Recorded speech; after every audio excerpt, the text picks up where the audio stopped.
4 PM news network में दोस्तों आपका स्वागत है। मैं हूं आपके साथ राशिद ज़हीर।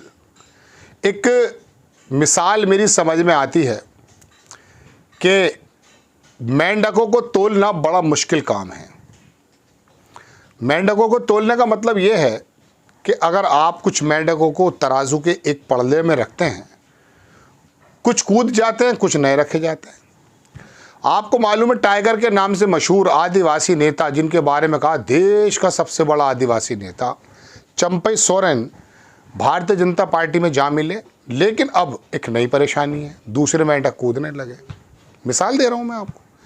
बाबूलाल मरांडी नाराज होकर दिल्ली पहुंच गए। चूंकि 2019 में जब भारतीय जनता पार्टी में दोबारा आकर विलय कर गए थे अपनी पार्टी को लेकर, तो कहा गया था चीफ मिनिस्टर के दावेदार आप हैं। लेकिन अब चंपई सोरेन नजर आ रहे हैं। अर्जुन मुंडा हो या बाबूलाल मरांडी, वो नाराज होते हैं। पिछली बार जब दिल्ली आए थे चंपई सोरेन, तो बताया जाता कि बाबूलाल मरांडी ने शायद दरवाजे बंद करने की कोशिश की, वापस लौट गए। लेकिन अब असम के जो मुख्यमंत्री हैं बिस्वा साहब, उन्होंने कल ऐलान ही कर दिया था, मैंने आपको खबर बताई थी। तो अब बाबूलाल मरांडी अगर नाराज हो जाते हैं तो झारखंड में होगा क्या? चूंकि इससे पहले अर्जुन मुंडा भी लाइन में है और कई लोगों को आश्वासन दिया जाता, तो भारतीय जनता पार्टी आश्वासन दे देती कि आपको मुख्यमंत्री बना देंगे, लेकिन स्थिति के हिसाब से कुछ भी पलटी मारी जा सकती है। 2019 में जब चुनाव हुए झारखंड में, तो वहाँ बाबूलाल मरांडी का विलय भारतीय जनता पार्टी में इसी बात को लेकर कराया गया था। लेकिन अब चंपई सोरेन आ गए तो उनकी रातों की नींद हराम हो गई। खबर देखें कि झारखंड में सियासत गरमाई। चंपई सोरेन के बीजेपी में शामिल होने से बाबूलाल मरांडी नाराज, पहुंचे दिल्ली। पूरी खबर यही है, तस्वीर देख सकते हैं आप। लेकिन मैं आपको दरअसल कुछ और ही बताने के लिए हाजिर हुआ हूं।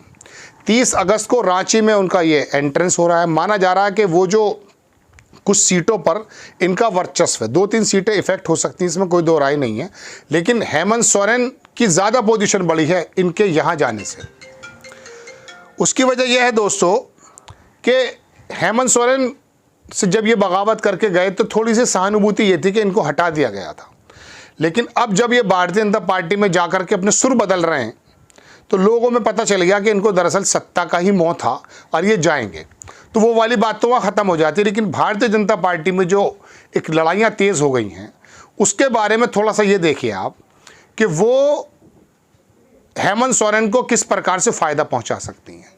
अमित शाह, इसमें तो कोई दो राय नहीं कि अपनी प्लानिंग में वाया बिस्वा के कामयाब हो गए, चंपई सोरेन को लेकर आ गए, उनके बेटे भी चले गए। लेकिन अब ये बाबूलाल मरांडी जो हैं, इनका भी वर्चस्व है। इनका वर्चस्व ये है कि जब ये 2019 के करीब जब बीजेपी में आए थे, उस ज़माने में इनको मुस्लिम वोट भी मिला करता था, जब इन्होंने अपना इंडिपेंडेंट पार्टी बना ली थी। फिर जब ये बीजेपी में आ गए तो जाहिर सी बात है वो वोट छिटक करके हेमंत सोरेन की तरफ जाना है। तो झारखंड मुक्ति मोर्चा के लिए कुछ फ़ायदे का सौदा भी है। और भारतीय जनता पार्टी में ये उथल पुथल, झारखंड में जो सीटें जीती हैं भारतीय जनता पार्टी ने, वो जीती हैं जहां पर आदिवासियों का वर्चस्व नहीं है। और इसी मद्देनज़र चंपई सोरेन को लाया जा रहा है कि साहब आप जो हैं आदिवासी बेल्ट में किसी प्रकार से काम करेंगे और विधानसभा हम जीत लेंगे। चूँकि भारतीय जनता पार्टी झारखंड में ठीक ठाक अपना काम करके रही है, लोकसभा सीट 8 या 9 शायद उन्होंने जीत ली थी, लेकिन ये वाली पट्टी वो नहीं जीत पाए। अब बाबूलाल मरांडी और अर्जुन मुंडा और अब चंपई सोरेन, 3 लोग हो गए हैं इस जंगल में। अब बात यह कि चीफ मिनिस्टर बनाएंगे किसको। उधर बिस्वा साहब कह चुके हैं अभी तय नहीं है, मतलब वो बाबूलाल मरांडी को शुरू में तो घोषित कर चुके थे, अब कह रहे हैं 6 महीने पहले उनका बयान है कि अभी तय नहीं है, देखा जाएगा जब होगा। फिलहाल वो शायद मोदी जी के चेहरे पर लड़ने की बात करेंगे, लेकिन एश्योरेंस दे दिया गया है चंपई सोरेन को। अब बाबूलाल मरांडी दिल्ली पहुंचे हैं, क्या नाराज़गी दिखाते हैं, किस तरह से बैठते हैं, चूँकि अब समय बहुत कम है। अब अपनी पलटी भी नहीं मार सकते, अपनी पार्टी भी नहीं बनाई जा सकती। तो अब अर्जुन मुंडा और बाबूलाल मरांडी क्या उस ख्याल के साथ, आप बताइए, इलेक्शन लड़ाने में मदद करेंगे? नहीं करेंगे। तो भारतीय जनता पार्टी के लिए चंपई सोरेन को लाना, जहां एक तरफ उनको लगता है कि बड़े फ़ायदे का सौदा है, वहां उनके ही घर के अंदर दो बड़े बड़े योद्धा जब भारतीय जनता पार्टी के खिलाफ अंदर खाने भी अगर हो जाएंगे, वो नहीं चाहेंगे कि चंपई सोरेन यहाँ जीते और वो चीफ मिनिस्टर बन जाएं। अगर उनको एश्योरेंस नहीं दिया गया, एश्योरेंस दिया गया होता तो फिर चंपई सोरेन नहीं आते। चंपई सोरेन के बारे में सूत्रों से बताया यही जाता है कि उनको ये एश्योरेंस दिया गया है कि आपको चीफ मिनिस्टर बना दिया जाएगा। तो मैं आपको बताना ये चाहता था कि ये जो है ना, राजस्थान के अंदर और मध्य प्रदेश के अंदर बड़े बड़े नेताओं को जो बर्फ़ में लगा दिया जाता है, ये भारतीय जनता पार्टी का पुराना काम है। आप तो मार्गदर्शन मंडल को जानते ही हैं। भारतीय जनता पार्टी को पौधे से बड़ा वृक्ष बनाने में अगर किसी का हाथ है तो वो है अडवाणी। क्या हाल कर गया।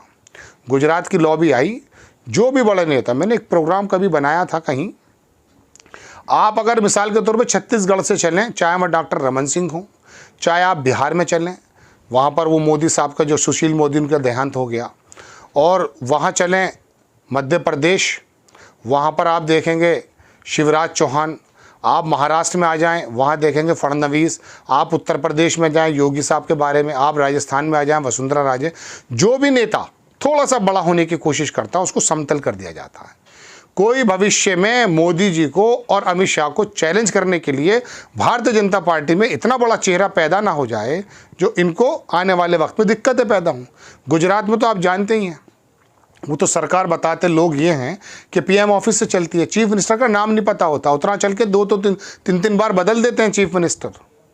तो ये हालात हैं, बड़ा नेता बनाया नहीं जाता है। अब वो कह रहे हैं अकेला शेर, वो वाकई वहाँ पर उस वाले एनडीए के पूरे खेमे में मोदी जी ही नज़र आते हैं, बस या अमित शाह नज़र आते हैं।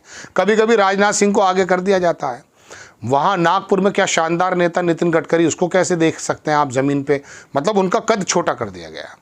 ऐसे समय में भारतीय जनता पार्टी आला कमान चाहती ही नहीं है कि कोई बड़ा नेता किसी भी प्रकार का सर उठाए। अब ये बाबूलाल मरांडी और अर्जुन मुंडा तो इन नेताओं के मुकाबले थोड़े छोटे नेता कहे जाएंगे कद के हिसाब से, तो इनकी क्या पोजीशन बनती है। अब चंपई सोरेन को, अब देखिए शिंदे को ला करके जो चीफ मिनिस्टर थे फडणवीस, वो एक बात कही जा सकती थी कि वो केंद्र में मोदी, और वो इस तरह की बात चल रही थी। फडणवीस भी, अब देवेंद्र फडणवीस आगे आ गए थे, उनको डिमोशन करके डिप्टी सीएम बना दिया। नाराज़ हो गए, वो नहीं बने। अमित शाह ने कहा बन जाओ भाई, ये हालात के नज़ाकत है। वो क्या करते, कहाँ जाते, चूँकि ये पूरा का पूरा जाल बन चुका है।